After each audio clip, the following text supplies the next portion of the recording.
naik sikar gi Sarah di Universiti Sultan Azlan Shah USAS Kuala Kangsar Perak. Kayuh sikar daripada Jabak gi Jala, lepas tu gi ke Betong, dia tidur di Betong. Lepas tu masuk ke Malaysia, gi tidur tengah jalan satu malam.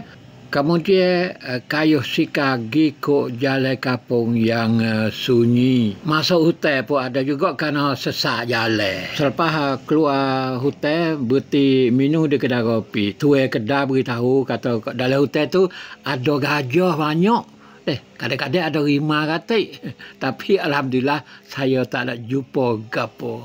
Tiba di Kuala Kangsar, saya berjumpa dengan sekumpulan pengayuh basikal dari Ipoh. Kami pun ambil gambar. Kayuh sikar gi ceramah ni saya buat pada tahun 2019, iaitu tahun lalu.